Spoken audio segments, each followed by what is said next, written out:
क्या है? तो नहीं होता ना। यस। हमें क्या था, वो ऑफलाइन वाले स्टूडेंट को क्यों निकाला पता है बेटा? मेरे पास वजह था। 1 घंटे लेट था तो मैं पढ़ा रहा था, आया और जाके बैठ गया चुपचाप। भाई अगर आप 1 घंटे लेट हो तो कम से कम जब आप एंटर कर रहे हो एटलीस्ट कहो ना, मे आई कम इन सर। सर मैं आ सकता हूँ क्या, मैं लेट हो गया था करके। आके ऐसा बैग रख के बैठा है, मतलब निकल जा क्लास से। और 1 घंटे लेट है भाई, 2 घंटे की क्लास में आप 1 घंटे लेट आ रहे हो, आपको शर्म भी नहीं आ रहा है? ऑनलाइन पे पता नहीं चलता बेटा। फिर मैंने ये भी कहा उसके बाहर निकलने के बाद, सारे बच्चे बोर्ड की तरफ देख रहे हैं, वो लास्ट बेंच में आ रहा है, फर्क नहीं पड़ता। मेरा फोकस इसलिए डिस्टर्ब होता है क्योंकि मैं बोर्ड को भी देख रहा हूँ और ऐसे करके पूरी क्लास को भी देख रहा हूँ। तो समझ में आ गई बात? यस। हम्म। Yes sir. मैं ये नहीं कहता कि आप टीचर की एक्सपेक्ट करो, कम से कम भाड़ में गया टीचर है, मत एक्सपेक्ट करो, मेरी क्लासरूम की तो एक्सपेक्ट करो। पता है मैं आपको बताऊं, सलके पे इसलिए गुस्सा आ रहा था, वो कह रहा था बस लेट थी। क्या बात कर रहा है भाई, 1 घंटे लेट मतलब it's like considerable amount of delay you have gained. इतना लेट नहीं बर्दाश्त करता मैं, तो अलाउ भी कर देता हूँ आधे आधे घंटे लेट आता है कोई स्टूडेंट तो। यार आप लोग ये बताओ, आप क्लास लेट आता है जैसे वो, एग्जाम में क्यों लेट नहीं जाते तुम लोग? टिफर का एग्जाम दोगे 1 घंटे लेट जाएगा वो। समझ में आया? तो अगर उसको क्या लग रहा होगा पता अभी, सर बुरे हैं, अच्छे नहीं है, एटीट्यूड है, ईगो है, ये है वो है, वो नहीं देख सकता जो मैं देख सकता हूँ। मैं उसको एक्चुअली सिखा रहा था पंक्चुअलिटी। टिफर के एग्जाम में, जिस एग्जाम में वहाँ पे आप 5 मिनट भी लेट हो गए ना, ये हार्ट बीट है ना, फास्ट हो जाएगा। वहाँ हमको कम से कम 1 घंटे पहले पहुंचना होता है। यस तो सर। अगर कोई टीचर कह रहा है टाइम पे आओ, टीचर टाइम पे आए ना आए भाई, वो अपनी जिंदगी में टाइम पे आया था, ये मान के चलो। टीचर में खामी है, इसमें खामी है, ये तो नहीं कर रहा है। मेरा काम है बेटा, अगर मान लो मैं कभी लेट हुआ, वैसे मैं तो लेट कभी क्लासेस में जनरली नहीं होता लेट, आप ऑफिस से पहले से पूछ सकते हो, जानबूझ के 5 मिनट लेट होता हूं मैं। तो मैं क्यों ऐसा करता हूं पता है? ताकि मेरे स्टूडेंट को उनको मैं ट्रेन कर दूं। जिस दिन वो आईआईटी जाएंगे, एनआईटी जाएंगे, खुद टीचिंग करेंगे, कॉर्पोरेट ऑफिस में काम करोगे, तो समझ में आ जाएगा हाँ उस दिन जो सर ने डांटा था उसके पीछे खास कारण है। अभी वो मेरे को पता है, अभी वो बहुत गुस्सा कर रहा होगा मेरे पे, ऐसा करेगा वैसा करेगा, वो वैसे ही जैसे अपने पेरेंट्स पे करता है ना गुस्सा, जानते नहीं हो मम्मी, जानते नहीं हो पापा, अरे वही तो सब कुछ जानते तुम नहीं जानते, ऐसा है। तो मैं उसको निकाल दिया, उसको कह रहा था भाई अगर आप 1 घंटे लेट हो कम से कम मुझे बताओ तो सही सर, मैं आई कम इन क्लास। आ रहा बैठ जा रहा है चुपचाप। कुछ दिन पहले एक लड़की को भी निकाला था मैं, वो 1.5 घंटे लेट थी क्लास में। लड़की है तो क्या हो गया यार? आपको तो इक्वलिटी पे बिलीव करना चाहिए ना, कि सर ने अगर लड़कों को डांटा है जेन्युइन वजह की वजह से, तो लड़कियों को भी डांटना पड़ेगा। तो पहले एक्चुअली लड़की को डांटा था, वो भी वैसे ही कर रही थी, 1.5 घंटे लेट आई। अगर मैं समझ रहा हूँ तबियत खराब होता है, लेट उठते हैं, एक्स वाई जेड, लेट उठने वाला रीजन को अच्छा लगता नहीं है। जिस दिन आपका एग्जाम है उस दिन के लिए लेट उठते हैं, जिस दिन आपकी फ्लाइट है, ट्रेन है, उस दिन के लिए लेट उठते हैं, सिर्फ क्लास के लिए लेट उठते हो। जबकि क्लास एक ऐसा इन्वेस्टमेंट है जिसका रिजल्ट 1 साल बाद आता है कि नहीं? Yes sir. हाँ, क्लास एक ऐसा इन्वेस्टमेंट है जिसका रिजल्ट 1 साल बाद, 6 महीने बाद आता है। तो डांट दिया था। तो मेरे को लगता है मैं सही कर रहा हूँ, बट मैं वही पूछ रहा था कि have I done it correctly और नॉट। Yes sir. हाँ, उस टाइम पे ना क्लासेस सहम गया था, मैं बोला निकल जा तू, एक्चुअली मैं स्टेटमेंट कहता नहीं था, निकल जा तू, भगा दूंगा मैं क्लासेस से, बहुत रफ होकर गया था, no abusive words but the word was very absurd. जिसको हम क्या कह सकते हैं पता है? बदतमीजी तो नहीं कहना चाहिए, बदतमीजी से बात मैंने उससे नहीं की थी, लेकिन ऐसा है कि वर्ड वाज वेरी हार्ड, निकल जा क्लास से तू, अब भगा दूंगा मैं, ऐसा था। आप लोग भी टाइम पे आया करो यार, और ऑनलाइन में पता नहीं चलता क्या बेटा। जिस दिन आपको ना टाइम की इंपॉर्टेंस समझ में आएगी ना, तब तक लेट हो चुका होगा। पहले आ जाओ। क्यों? एग्जाम्स कई बार ठंड में 9 बजे मतलब एग्जाम में पहले पहुंच के इस 1 किलो में और इस 5 किलो में करंट 6 बजे सॉरी 5:30 बजे की अर्लीस्ट पॉसिबल मेट्रो पकड़नी, 5:40 की निकलती है मेट्रो, तो करते हैं एग्जाम के लिए करना पड़ता है। स्टार्ट करें? Yes sir. Yes sir. ये वीआई है, इस 1 किलो में और इस 5 किलो में करंट सेम है, तो हाँ यस यस सर। सर। ये करंट जीरो है। तो जो ये वाला वोल्टेज है वी है, वही ये वाला वोल्टेज है। Yes sir. Yes sir. Directly बताओ, ये यूजिंग वोल्टेज डिवीजन रूल, 5/6 भी है। वी आई इंटू 5/6 है ना? Yes sir. तो अब यहाँ पे ऐसा है v minus ground by 2 and v minus v out by r f, but हम तो फॉर्मुला अप्लाई कर सकते हैं। कौन सा फॉर्मुला? नॉन इन्वर्टिंग का। अगर नहीं आ रहा समझ में तो v minus 0/2 v minus v out by r r f. ठीक है, तो वी आउट में डायरेक्टली कर रहा हूँ 1 plus r f by 2 into this voltage ये v, v and we can be directly written as 5/6 भी है। वी। कितना आ गया? ये कितना गिवन है? What is gain given to me? 6। 6 कितना ये? 6। मैं आपको कह रहा था कि सबसे आसान क्वेश्चन अगर देखा जाए ना तो टिफर में आता है एज कंपेयर टू जैम। सही है? यस। आसान क्वेश्चन टिफर में आता है बे। टिफर, टिफर भगवान है क्या? No sir. बस टिफर का क्वेश्चन है, यहाँ पे फिजिक्स डिपार्टमेंट टिफर का क्वेश्चन है, टिफर। तो मैंने एक बार कह दिया टिफर भगवान है क्या? हाँ सॉल्व करो इसको। 12.4 कितना? 12.4 हाउस द न्यूमेरिकल? अच्छा सर। अच्छा ये वाला क्वेश्चन हो गया। थोड़ा कन्वर्टर सर्किट पढ़ लें एक बार, यस ये sir. Comparator yes sir. Circuit और कराऊंगा न्यूमेरिकल, अभी खत्म नहीं हुआ है ओपैम्प। क्यों कराया ऐसे क्वेश्चन बताओ अभी, हालांकि ओपैम्प हमारा शुरू भी नहीं हुआ था ठीक से, फिर भी मैं क्वेश्चन क्यों कराया?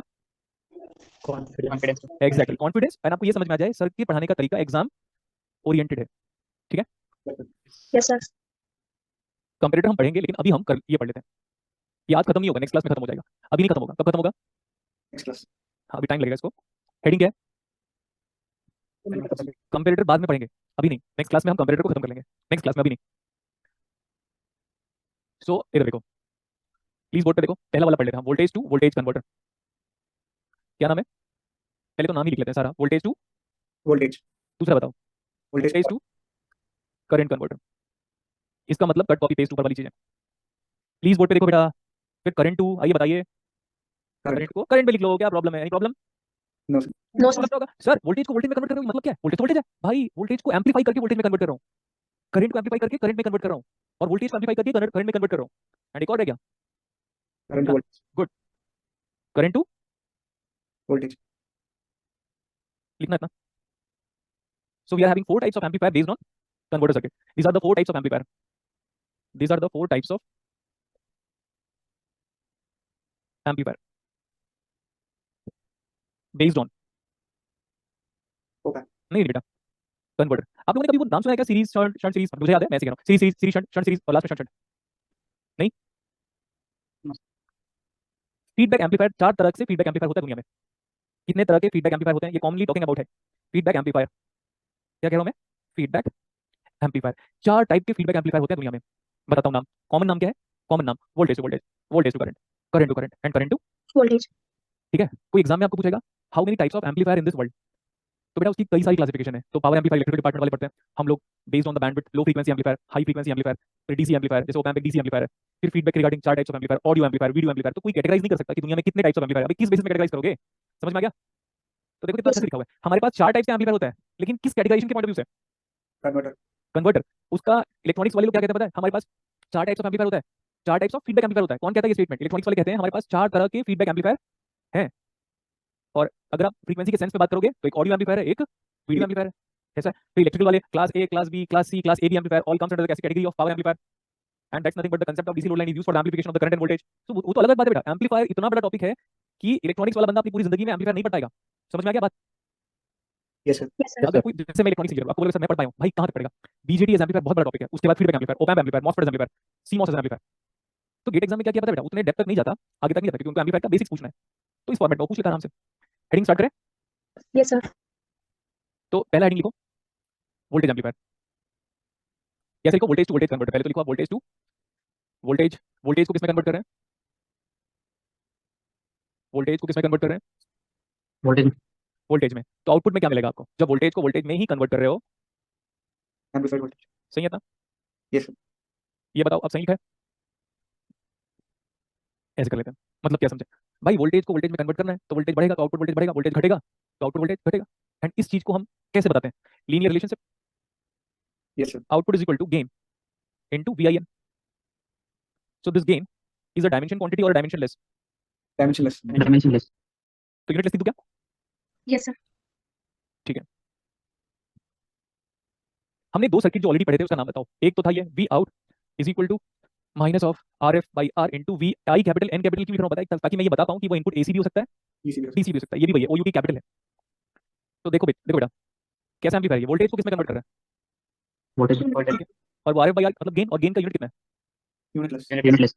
एक और है, हमने 2 जो सर्किट पढ़े थे ना, एक तो इन्वर्टिंग और दूसरा non inverting. So the both this amplifier comes under the category of, बताइए, inverting and non inverting amplifier both comes under the category of, Voltage to voltage converter. This is inverting op amp, this is inverting op amp, okay very good, and this is non inverting op amp, is it okay? Yes, sir. तो बेटा इसका circuit बगल में बना लो आप। हमने voltage amplifier पढ़ लिया है, yes? Yes, sir. Yes sir. Comma नहीं पढ़ा है, पढ़ाना पड़ेगा मेरे को। स्टार्ट करूं? Yes, sir. लिखो तो यहाँ तक। हम बस ये अभी करते हैं, जो नेक्स्ट कन्वर्टर सर्किट है नेक्स्ट क्लास में करेंगे। इनपुट वोल्टेज है, आउटपुट भी वोल्टेज है। इनपुट को बढ़ाऊंगा तो आउटपुट बढ़ना चाहिए, इनपुट को घटाऊंगा तो आउटपुट बढ़ना चाहिए, सॉरी इनपुट को घटाऊंगा तो घटना चाहिए, इनपुट को बढ़ाऊंगा तो बढ़ना चाहिए। क्लास 8 क्लास की बुक में डायरेक्ट इनडायरेक्ट प्रोपोर्शन लिखा हुआ है, जल्दी लिखाओ। क्लास 8 क्लास की बुक में एक चैप्टर है, 5 वर्कर किसी काम को 10 दिन में करते हैं, तो 7 वर्कर उसी काम को कितने दिन में करेंगे? डायरेक्ट प्रोपोर्शन है, ऑब्लिक इनडायरेक्ट प्रोपोर्शन है, बताओ। Indirect. गुड। तो रेसिप्रोकल बिहेवियर। आगे 50 की स्पीड से चलता हूं तो घर में 4 घंटे में पहुंचता हूं, तो 75 की स्पीड से जाऊंगा तो घर कितने घंटे में पहुंचूंगा? डायरेक्ट प्रोपोर्शन है या इनडायरेक्ट प्रोपोर्शन? इनडायरेक्ट, क्योंकि स्पीड बढ़ा रहा हूं तो टाइम घट रहा है। ठीक है, नेक्स्ट। 4 केले का दाम 20 रुपया है, 20 रुपीज है, तो 40 केले का दाम निकालो। डायरेक्ट प्रोपोर्शन है या इनडायरेक्ट प्रोपोर्शन? Direct. तो तुम्हारी जिंदगी वही है 8वीं क्लास वाली, कुछ बदला? No, sir. Exactly, that's the meaning of the direct and indirect proportion. ठीक है, उसको हम लोगों ने बचपन में यूनिटी मेथड का नाम दिया था। हमारी बुक्स में जो सीजी बोर्ड था तो उन्होंने लिखा था यूनिटी मेथड। तो एक का निकालो, जैसे 4 केले का दाम 20 रुपया है तो 1 केले का दाम निकालो, 40 केले का दाम निकल गया था, वो हम लोग पढ़ते थे वैसे। अभी please look at the board, हम बात कर रहे हैं क्या? वोल्टेज एम्पलीफायर का voltage to voltage converter circuit. Okay, please देखो प्लीज देखो, हम एक एक करके सारे सर्किट्स को पढ़ेंगे। This is minus and this is plus, देख रहे हो ना दोस्तों? Yes, sir. ये VI है, मतलब AC और DC दोनों हो सकता है। ये R है, फीडबैक रजिस्टर का नाम मैंने कहा था आपको कि वो मिलर रजिस्टर भी होता है, और फिर ऐसे करके हम यहाँ पे हम आउटपुट ले रहे हैं। ये और ये RF है। कुछ लोग कहते हैं लोड क्या है? लोड वो हर चीज है जिसको आप ड्राइव करना चाहते हो। जैसे मैं बैटरी लगाया हूँ तो माइक्रोफोन में लगाया हूँ, तो मेरा माइक्रोफोन क्या है? लोड। जैसे मैं बैटरी लगाऊंगा टीवी के रिमोट में, तो टीवी का रिमोट क्या है? लोड। कुछ भी, ये सारी चीजों को जिसको आप ड्राइव करना चाहते हो क्या है वो? Load. लोड। ठीक है, और देखो अभी हमारा लोड कितना भी बदले, हमारा आउटपुट नहीं बदलना चाहिए। सोच लो ध्यान से मैं क्या कह रहा हूँ, लोड कितना भी बदले आउटपुट नहीं बदलेगा। देखना ना कैसे, इसको बस मैं मैथमेटिकली साबित करूंगा क्योंकि लॉजिकल साबित करना बहुत ही वाहियात स्टेटमेंट है। ये कितना वोल्टेज है? जीरो। तो मजे life 0 minus of V I by, आपको तो जानते हो लाइफ कितना मजेदार है अगर नोडल आता है तो। Yes sir. एग्जैक्टली। तो भाई वी आउट कितना आया? Minus can I say my output is independent of load? Yes sir. एक काम करो, इसको ले लो 5 किलो, इसको ले लो 40 किलो, और इसको जो मर्जी लेते रहो, और इसको 2 वोल्ट रख लो, आंसर लेके आओ। 3 वोल्ट रख लो, आंसर लेके आओ। 4 वोल्ट रख लो, आंसर लेके आओ। नहीं बदलेगा, इसको कितना भी बदल डालो, वो वी आउट नहीं बदलेगा। समझ में आया? Yes sir. Yes sir. और आप कहोगे सर मेरे को तो बड़ा डाउटफुल लग रहा है क्योंकि आप ओम्स लॉ पे बायस्ड हो। तो हमको क्या लगता है पता है? This V out voltage is measured from, ground. तो ये आरएल बदलेगा तो वी आउट तो बदलेगा? नहीं बदलेगा, नहीं सर, करंट। क्योंकि बेटा ये जो करंट है ना, ये वाला, इस सबसे खास बात है ओपैम के लिए, वो करंट जितना तुम इधर से बदलोगे ना, जितना तुम्हारा ये आरएल बदलेगा ना, सिग्निफिकेंट ये हो जाएगा, बदलेगा, और तुम्हारा वी नॉट क्या आएगा पता है? सेम। सेम। वीआई को सिर्फ वीआई को बदलने से वी आउट बदलेगा? कभी नहीं बदलेगा। आरएल को कितना भी बदलो, सो इसमें बड़े प्यार से लिखा रहा हूं, पहले देखो। और एनी कन्वर्टर सर्किट, आउटपुट का चाहे तुम वोल्टेज निकालो या करंट निकालो, मेरी बात समझ में आई क्या? Yes sir. मैं मैथमेटिकली साबित कर चुका हूं। So output of any converter circuit, और एनी कन्वर्टर सर्किट, प्लीज देखो, कल मिलेंगे हम। और कन्वर्टर सर्किट, आउटपुट का कुछ भी निकालो, आउटपुट वोल्टेज निकालो, आउटपुट करंट निकालो, दुनिया के किसी भी कन्वर्टर सर्किट का, इज ऑलवेज, और भी प्रूव करेंगे हम, ऑलवेज क्या? इंडिपेंडेंट ऑफ क्या? लोड। हम इस चीज को, रुको, 5-6 बार प्रूव करेंगे। समझ में आ गया? 5-6 बार प्रूव करेंगे, एक बार प्रूव किया हूं मैं अब तक। यस। देखो सर्किट वही है बेटा। आप एक काम करना, आप जो सर्किट आपने किया है ना, इसमें इसको ले लो 5 किलो, इसको ले लो 10 किलो, यहाँ पे लगाओ 1 किलो, 2 किलो, 3 किलो, 4 किलो, देखना क्लोज लूप नहीं बदलेगा। Yes sir. जब भी आपको लगता है सर मेरे को समझ में नहीं आया, एक काम करो, एक वैल्यू लो, एक वैल्यू लो, एक वैल्यू सॉल्व करो, इसको बदलते रहो। और एक और चीज है यार, इतना मैं क्यों मगजमारी करूं, मगजमारी का मतलब कॉम्प्लेक्सिटी लेवल क्यों डेवलप करूं? जब मुझे दिख गया कि मेरा output is equal to minus of r f by r into v i है, where output is mathematically independent of load, load. तो टेंशन क्या है, हो तो गया। तो दुनिया के किसी भी कन्वर्टर सर्किट के लिए उसका आउटपुट, चाहे वो करंट हो या वोल्टेज हो, लोड से इंडिपेंडेंट। इंडिपेंडेंट होता है। How the class? Very nice. आपको लग रहा है ना मेरे से बेहतर कोई ओपैम्प पढ़ा सकता है? देख लेना यूट्यूब में, चैलेंज कर। हाँ सर एक डाउट था। बताइए। सर आपने जो बताया वो बात तो समझ में आ गई, पर अगर लोड को चेंज करेंगे रेजिस्टेंस को, तो वो कैसे, मतलब कैसे मैनेज करेगा कि वी आउट और आई नहीं चेंज हो? कुछ तो ऐसा टर्म चेंज होगा ना, फैक्टर चेंज होगा, जिसकी वजह से तब भी मैनेज रहे। ये करंट, देखो अगर इसको घटाओगे तो करंट बढ़ जाएगा, क्योंकि ये वाला जो करंट है वो ये वाला करंट है, इधर जो करंट जा रहा है वो किसी को नहीं पता वो कितना जाएगा। और अगर इसको बढ़ा दोगे तो ये करंट क्या हो जाएगा? उतना ही घटेगा जिसकी वजह से वी आउट क्या है? सेम। Same। ठीक है, अगर ये बढ़ गया तो ये घट जाएगा, और उतना ही घटेगा जिसकी वजह से वी आउट क्या है? इंडिपेंडेंट ऑफ लोड हो जाए।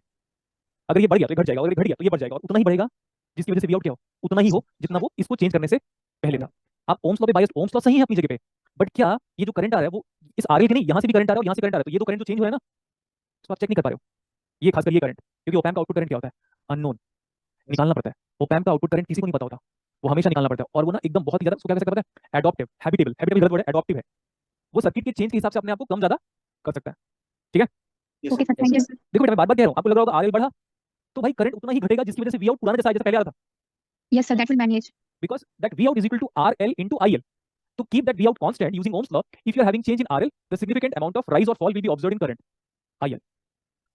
ठीक है, how's the class today? Nice sir. चलो take care. Thank you sir. ये अभी टॉपिक खत्म नहीं हुआ है, ये टॉपिक स्टार्ट हुआ है। हाँ